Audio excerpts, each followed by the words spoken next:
Assalamualaikum warahmatullahi wabarakatuh. Saya sebagai moderator kelompok 1 ingin menyampaikan hasil diskusi kelompok kami yang membahas materi perkembangan ekonomi digital di Indonesia yang dikerjakan oleh 1. Adila Nur Kumairo, 2. Himatul Mufidah Saiful, 3. Oktaviani Rozatul Ma, 4. Tony Wahyu Priyambudi. A. Perkembangan ekonomi digital di Indonesia. Ekonomi digital adalah segala bentuk aktivitas ekonomi yang memanfaatkan bantuan teknologi informasi dan komunikasi. Hal ini termasuk kepada transaksi jual beli, marketing, dan lainnya. Beberapa di antaranya mampu berkembang pesat sehingga menjadi bisnis unicorn.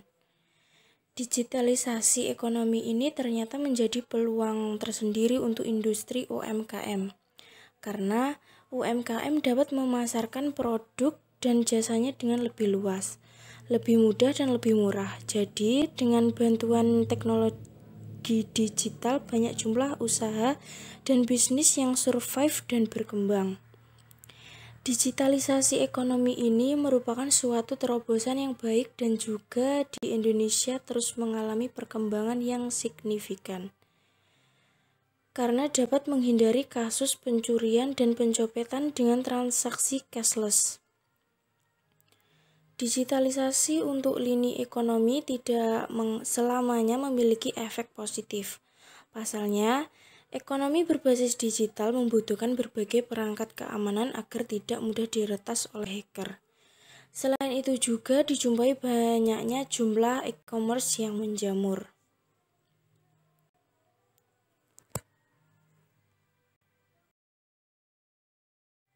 Dampak ekonomi digital. Pada dampak ekonomi, transaksi yang lebih cepat, pemerataan ekonomi, integrasi data ekonomi, dan lainnya.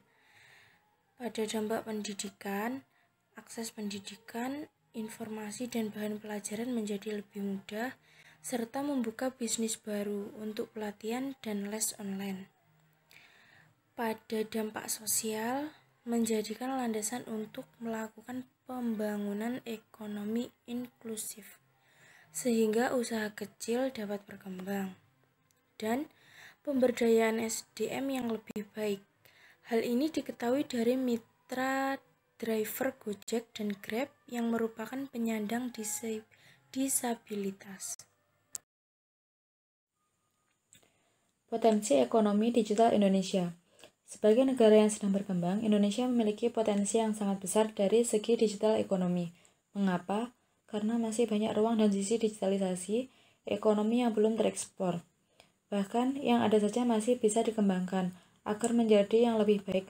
Oleh karena itu, ekonomi berbasis digital di Indonesia akan terus berkembang seiring dengan perkembangan teknologi.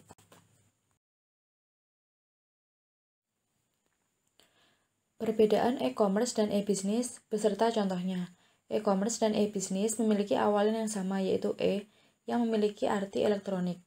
Maksud dari elektronik tersebut merupakan aktivitas transaksi yang dilakukan dengan menggunakan perangkat elektronik atau digital. E-commerce atau e-business juga memiliki tujuan yang sama, yaitu untuk mengembangkan dan memajukan perusahaan. Dan dapat diartikan juga sebagai kolaborasi dengan konsumen dengan menggunakan elektronik sebagai alat transaksinya.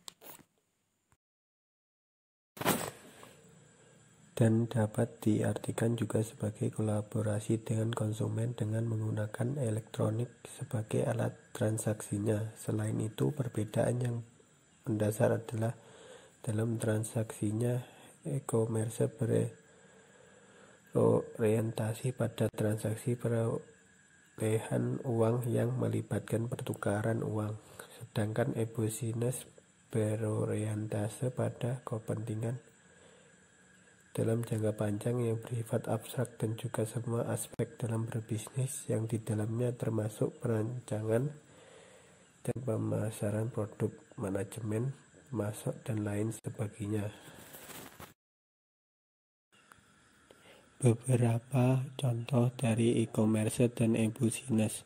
E-commerce, eBay, Alibaba, Tokopedia, Lazada, Shopee, Zalora, OLX, eBusiness, IBM, Oracle, SAP, dan Microsoft. C. Perkembangan ekonomi digital berdasarkan Kominfo. Hal 3. Kementerian Koordinator Bidang Perekonomian berkolaborasi dengan Kementerian Kominfo dan kementerian lembaga terkait, para pemangku kepentingan dari kalangan asosiasi dan pelaku usaha e-commerce, serta konsultan kaliber dunia Ernst & Young yang bekerja secara pro bono dengan mengerahkan tenaga ahli multidisiplin mereka dari regional dan global, mulai bekerja untuk mengembangkan e-commerce roadmap dan bekerja bersama-sama dalam menyiapkan ekosistem yang baik untuk mengembangkan industri e-commerce lokal. Setelah melakukan workshop dan roadshow yang dilakukan kementerian dan pelaku industri, terciptalah draft Indonesia e-commerce roadmap yang satu tahap finalisasi di tingkat kabinet. Diharapkan Presiden Joko Widodo dalam waktu dekat melakukan rapat terbatas kabinet untuk memberikan arahan dimulainya pelaksanaan inisiatif solusi terkait dengan isu-isu seputar e-commerce, sehingga pelaksana mendukung dan mendorong potensi pertumbuhan e-commerce Indonesia yang sesungguhnya. Lalu sebenarnya apa yang menghambat potensi pertumbuhan e-commerce di Indonesia? Berdasarkan analisis yang telah dilakukan, ada 6 isu, yaitu pendanaan perpajakan, perlindungan konsumen, infrastruktur komunikasi, logistik, serta edukasi dan sumber daya. Isu-isu tersebut harus dikerjakan bersama dengan lembaga terkait agar menghasilkan kebijakan yang komprehensif dan tersinkronisasi.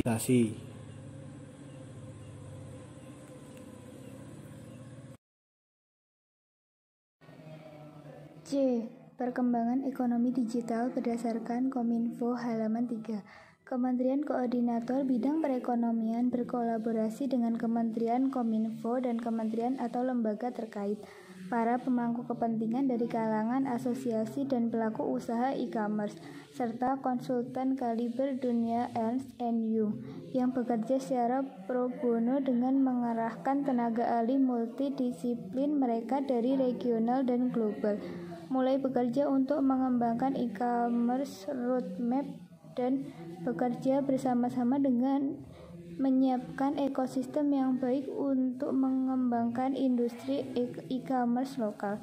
Setelah melakukan workshop dan roadshow yang dilakukan oleh kementerian dan pelaku industri, terciptalah draft Indonesia e-commerce roadmap yang saat ini dalam tahap finalisasi di tingkat kabinet.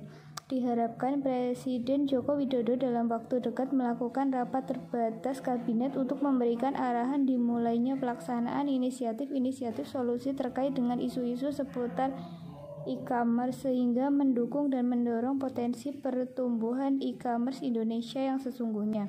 Lalu sebenarnya apa yang menghambat potensi pertumbuhan e-commerce di Indonesia? Berdasarkan analisis yang telah dilakukan, ada 6 isu, yaitu pendanaan, perpajakan, perlindungan konsumen, infrastruktur komunikasi, logistik, serta edukasi dan sumber daya manusia. Isu-isu tersebut harus dikerjakan bersama-sama dengan lembaga terkait agar menghasilkan kebijakan yang komprehensif dan tersinkronisasi. Sekian, terima kasih presentasi dari kelompok kami. Bila ada salah kata, mohon dimaafkan. Wabillahi taufik wa hidayah. Wassalamualaikum warahmatullahi wabarakatuh.